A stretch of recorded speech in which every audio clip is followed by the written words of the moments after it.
I have been a 911 dispatcher for 5 years. In that time, I have answered thousands of emergency calls. Car accidents, robberies, heart attacks, house fires. I was trained to stay calm no matter what. I had a fiancée named Amanda. We had been engaged for 6 months, planning to get married in 4 months. I thought my life was perfect. Stable job, beautiful love. But I never imagined the hardest call of my career would come from the woman I was going to spend my life with. Before we dive into the night that changed everything, let me know where you are watching from. And if you have ever had to stay professional when your world was falling apart, hit that like button and subscribe. Trust me, you will want to hear how this unfolds. I met Amanda 3 years ago at a coffee shop where she worked part-time while still in college. I walked in to grab coffee before my night shift, and she was behind the counter. We started talking naturally, and there was chemistry right away. Our first date was at an Italian restaurant downtown. We spent 2 amazing years dating. Hiking trips, road trips across state lines, movie nights on her tiny couch. I proposed to her at that same coffee shop where we first met. She cried and said yes immediately. After we got engaged, we rented a 2-bedroom apartment together in the downtown area. We opened a joint account for household expenses. We were planning our wedding. The venue was already booked, and invitations were being designed. I worked night shifts 10 p.m. to 6 a.m., usually 4 to 5 days a week. Amanda worked administrative hours 8 a.m. to 5 p.m., Monday through Friday. Our schedules were different, but we made time for each other on weekends. There were so many happy moments. Evenings cooking together in our small kitchen. Amanda supporting me after stressful shifts when I'd handled difficult calls. Me helping her with wedding planning even though I had no idea what I was doing with color schemes and table decorations. I felt safe. I trusted her completely. Everything seemed right. Then things started changing. It was subtle at first. 4 months after we got engaged, 2 months before everything fell apart, Amanda became busier than usual. She said her company had a major project and she needed to work overtime. She started coming home late around 7 or 8 p.m. instead of her usual 5:30. I thought it was just work. I did not suspect anything. She was still sweet, still asked about my day. There were small changes I did not pay attention to at first. Amanda started going to the gym. She said she wanted to get fit for her wedding dress. She bought a membership at a gym near her office. She went in the evenings between 6 and 8 p.m. before coming home. I thought it was a positive thing. I was happy she was taking care of herself. By week 6, the signs became clearer. Her phone was always face down on the table. When messages came in, she would glance at them and smile slightly, but never let me see the screen. One time, I casually asked, "Who is texting?" She replied, "Just my coworker about the project." She changed her phone password. Before, we knew each other's passwords. Now, she said she needed privacy because work had confidential information. Then came the first real moment of doubt. One evening, my shift got canceled because the dispatch center needed emergency maintenance. I came home at 8 p.m. instead of 6 a.m. Amanda was not home. I called her. She sounded surprised. "Oh, I am at the gym. I will be home in 30 minutes. She arrived at 9:30. She said the gym was crowded and she had to wait for machines. Later that night, I looked up the gym location on Google. It closed at 9 p.m. An uncomfortable feeling settled in my chest, but I convinced myself maybe she remembered the time wrong. I did not confront her. I just kept it inside.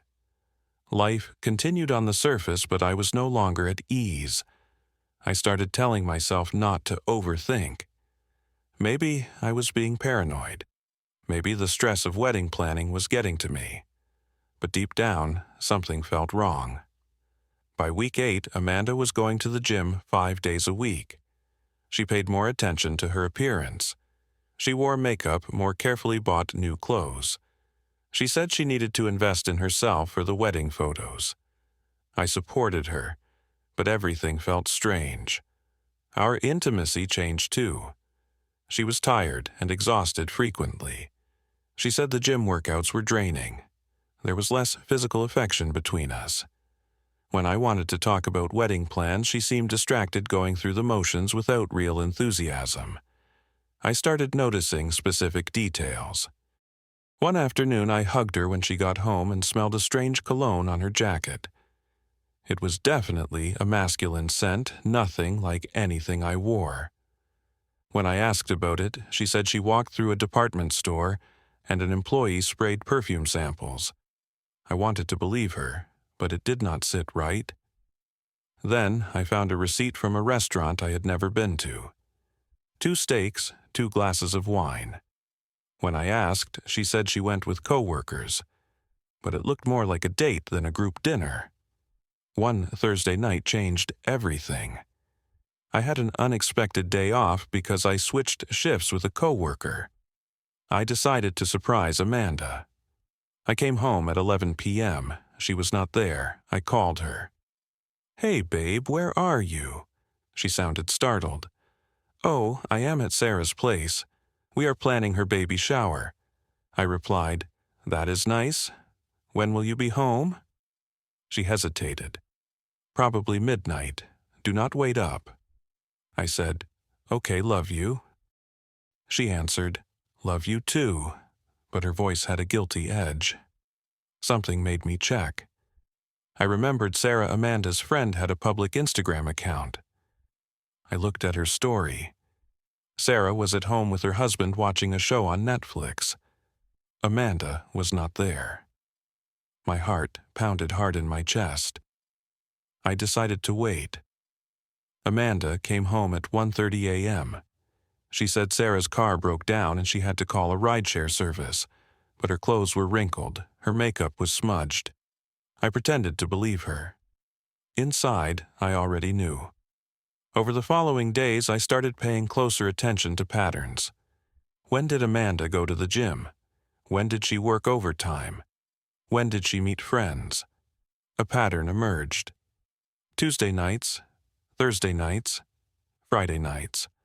All the nights I worked my shifts at the dispatch center. I checked her social media. She used to tag her location everywhere. Now she barely did. Friends commented on her old posts asking, "Where have you been? Have not seen you." Amanda's replies were vague and non-committal. Then, one morning, she was in the shower. Her phone was on the kitchen table. The screen lit up with a notification. I glanced at it. The message read, "Cannot wait to see you tonight," from someone saved as G with a heart emoji. I did not unlock her phone to read more. I did not need to. That was enough confirmation. I knew what was happening. Part of me still hoped I was wrong. I decided not to confront her immediately. I wanted concrete proof. Or maybe I was waiting for her to confess on her own. The pain was sharp, but I kept it controlled. I continued working normally. At the dispatch center, I remained calm and focused. Nobody knew I was struggling. My professional training helped me compartmentalize. I could separate my emotions from my duties. But every night I went home, the weight grew heavier. Friday night shift. I clocked in at 10 p.m. The beginning of the shift was routine. A few calls about noise complaints. One minor car accident with no injuries. I worked mechanically, staying focused on each task. My coworker Sarah, another dispatcher, glanced at me during a quiet moment. "You seem off tonight," she said. I shrugged. "Just tired." She nodded and went back to her station. At 2:17 a.m., line 3 lit up. I pressed the button to answer. 911, what is your emergency? A woman's voice came through, panicked and crying. "Help, please help, he is not breathing." The voice was familiar but distorted by fear and panic. I did not recognize it immediately. My training kicked in automatically. "Ma'am, I need you to stay calm. What is your location?" Then she said the address. 1247 5th Street Apartment 3B. Please hurry. My heart stopped. That was not our address. We lived at 832 Maple Avenue. 1247 5th Street was an apartment complex on the east side of town. And that voice. Now I recognized it. It was Amanda. The world seemed to tilt, but my training overrode everything. I stayed professional. "What is the emergency, ma'am?" Amanda, still not realizing who she was talking to, cried, My friend? He collapsed. I think it is a heart attack. He is not breathing." I asked, "How old is this person?" She answered, 32. "Please just send someone." I typed the address into the system and dispatched an ambulance immediately. "Ambulance is on the way. ETA 4 minutes. I need you to tell me exactly what happened." Amanda's voice shook. We were talking, and he grabbed his chest and fell down. I had to keep going. "Is he completely unresponsive?" She sobbed. "Yes, oh God, please wake up." I instructed her through CPR. "I need you to start chest compressions. Place your hands in the center of his chest and push down hard and fast." I could hear her counting compressions through her tears. Then I heard sirens in the background through the phone. Amanda said, "They are here." Thank you so much." I could not stop myself. "Ma'am, what is your name?" There was a brief pause. Amanda Peterson." Silence stretched for a few seconds. I said, "The paramedics will take care of him. You are going to be okay." She whispered, "Thank you." Her voice still did not recognize mine. I finished, "Goodbye, Amanda." Then I ended the call. I sat there staring at my screen. Sarah noticed. "Hey, you good?" I forced myself to respond. "Yeah, just a tough call." I checked the system. The ambulance had arrived. The patient was being transported to Memorial Hospital. His status was listed as critical but stable. The patient's name appeared on my screen. Garrett Matthews, 32 years old. Occupation listed as personal trainer. I pulled out my phone during a break and searched his name. His Instagram came up. Garrett Matthews, personal trainer at a major gym chain. The same gym where Amanda supposedly worked out. His photos showed a typical fitness professional. Athletic build, motivational quotes, client testimonials. Then I scrolled back 3 weeks. There was a photo at a restaurant. The same restaurant from the receipt I had found. I still had 3.5 hours left on my shift. 6 more calls came in during that time.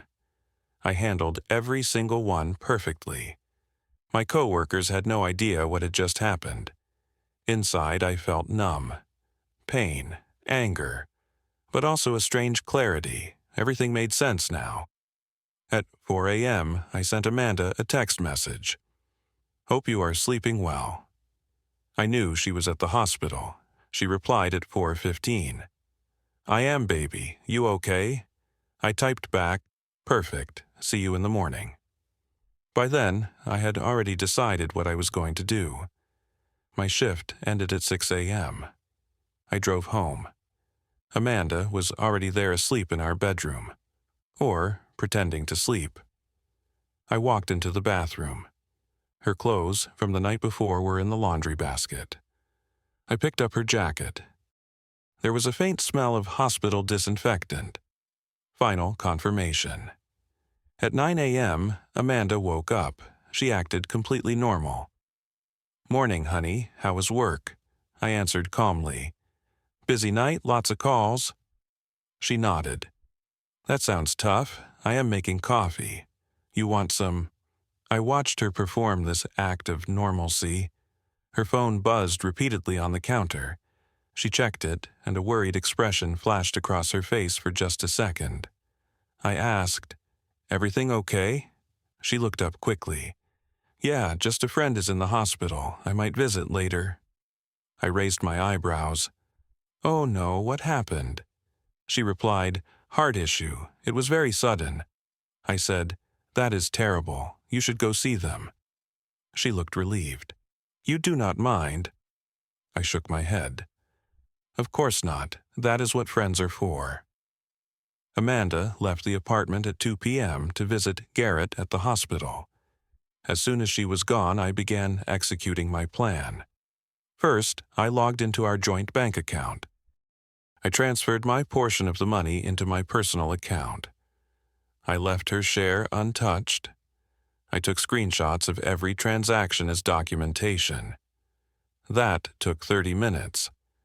Next, I called our landlord, Mr. Harrison. I explained the situation without going into details. I simply said the relationship was ending. The apartment lease only had my name on it. I asked if he could change the locks within 2 days. He was understanding and agreed immediately. Then I started packing Amanda's belongings: clothes, shoes, personal items, toiletries. I filled 3 large suitcases. I organized everything neatly because even in this situation I still had some sense of dignity and order. After that, I called a friend from college who became a lawyer. I asked about the engagement ring and whether I could get it back legally. He explained that since we were not married yet, the ring was considered a conditional gift. I could reclaim it. He also confirmed that since we had no shared property beyond the joint account, and we were not legally married, the separation would be straightforward. He advised me to document everything, stay calm, and avoid making any threats. Finally, I sat down and wrote out what I would say to Amanda. I rehearsed staying calm. I decided to give her one final chance to confess the truth. If she admitted everything, I would end it cleanly. If she continued lying, I would reveal that I knew exactly what happened. At 7 p.m., Amanda returned home. She brought takeout food. "Hey, I brought dinner, your favorite Thai food." It was a guilty gesture. I thanked her. "How is your friend?" She set the food on the table. "He will be okay. Doctors say he will recover." I nodded. "That must have been scary." She agreed quietly. "It was." I tested her. "So, how was your day? Anything else happen?" She replied, "Just work." "Then the hospital visit, pretty quiet day otherwise." I pressed a little. "You sure? Nothing unusual at all." She became slightly defensive. "No. Why are you asking?" I shrugged. "Just wondering. You seemed stressed lately." She said, "I am fine, just worried about my friend." I repeated her words. "Right, your friend." I stood up and walked to the bedroom. I brought out one of the suitcases. Amanda's eyes widened. What are you doing?" I did not answer. I went back and got another suitcase. Her voice rose. "Oliver, what is going on?" I remained silent, methodical, adding a few more items. She stood up, her voice panicked. "Talk to me. You are scaring me." I finally stopped and looked directly at her. "I know about last night." Her face drained of all color. "What do you mean?" I said calmly. "The 911 call, 2:17 a.m. from 1247 5th Street Apartment 3B. She froze completely. I continued, "When you called because Garrett stopped breathing." Silence filled the apartment. Amanda whispered, "How?" I answered, "I was the operator, Amanda. I was the one who answered your call." She collapsed into a chair. "Oliver, I can explain." I shook my head. "I do not want explanations. I want to know one thing. When I asked you this morning how your day was, you could have told me the truth. You did not." Tears streamed down her face. "I was scared. I did not know how." I replied, "You had months to tell me. You had this morning. You chose to lie, again." I handed her the suitcases. "You have 48 hours to get the rest of your things. I have spoken to Mr. Harrison. Your name is being removed from everything." She reached out. "Please, we can work through this. I made a mistake." I walked to my jacket and pulled the engagement ring from the pocket. I had taken it from the jewelry box earlier. "This belongs to you no more." I placed it on the table between us. "We are done, Amanda." She reached for me desperately. "Oliver, please." I stepped back. "Do not, just do not, have some dignity." I walked to the door and opened it. "Goodbye." Amanda sobbed as she picked up the suitcases. She walked past me and out into the hallway. I closed the door behind her. I turned the lock. Then I leaned against the door and let the first tear fall. The first few days were the hardest. The apartment felt emptier. Amanda came back twice over the next 2 days to collect the rest of her belongings. She timed her visits for when I was at work. She sent me several text messages apologizing and asking to talk. I did not reply. I blocked her number and blocked her on all social media. The first week was brutal. I could not sleep properly. The apartment still carried traces of her. Her perfume lingered in certain corners. I spent an entire Saturday cleaning everything thoroughly. I donated items she left behind to charity. My co-workers at the dispatch center noticed something was different. When they asked, I simply said, "We broke up," without offering details. They were supportive and did not push for more information. During the first month, I threw myself into work. I picked up extra shifts. Working at 911 dispatch gave me perspective. Every day, I listened to real emergencies happening to other people. I heard their fear, their pain, their desperation. It made me realize that heartbreak, as painful as it was not the end of the world. There were people facing far worse situations. That realization helped me cope. I started seeing a therapist. Talking through the trust issues helped. We discussed the red flags I had missed or ignored. I learned not to blame myself for not seeing it sooner. My therapist explained that people who deceive are often skilled at hiding their actions. It was not my fault for trusting someone I loved. I also worked on forgiving myself for feeling foolish. 3 months after everything ended, I began rebuilding my life. I joined a cooking class on Wednesday evenings. I reconnected with friends from college I had lost touch with. I went hiking with a buddy from work on weekends. Ironically, I started going to a gym, a different one, across town. Physical exercise helped me feel stronger both physically and mentally. When my apartment lease ended 6 months later, I moved to a smaller studio. It was cozier and felt like a true, fresh start. There were no shared memories in that space. I decorated it according to my own taste. Everything was mine. Around that time, I also received a promotion at work. I became a senior dispatcher. My life was genuinely improving. I heard through mutual friends what happened to Amanda. Garrett recovered from his heart incident, but he ended their relationship. Apparently, he did not want the drama and complications. Amanda tried reaching out to me a few times through those same friends. I made it clear I had no interest in reconnecting. Eventually, she moved to a different city. I did not care enough to ask where. 1 year after that terrible night, I sat in my studio apartment with a cup of coffee in my hands. I thought back to everything that had happened. The pain was gone. The anger had faded. What remained was gratitude. I was grateful for the truth even though it hurt. I was grateful I found out before we got married.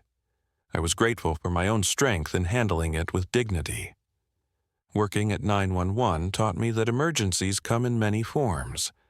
Some are loud and obvious, like the sirens and the panic in someone's voice. Others are quiet betrayals that happen in the middle of the night when you think everything is fine. That call at 2:17 a.m. was both the worst and the best thing that ever happened to me.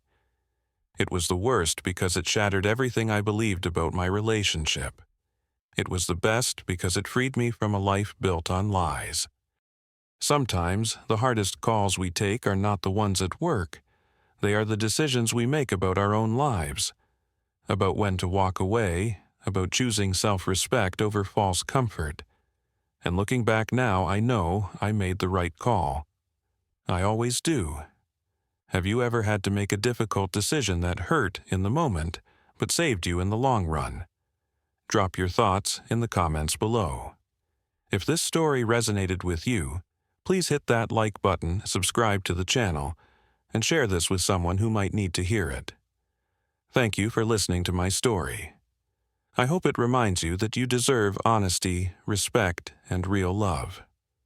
Take care of yourselves out there.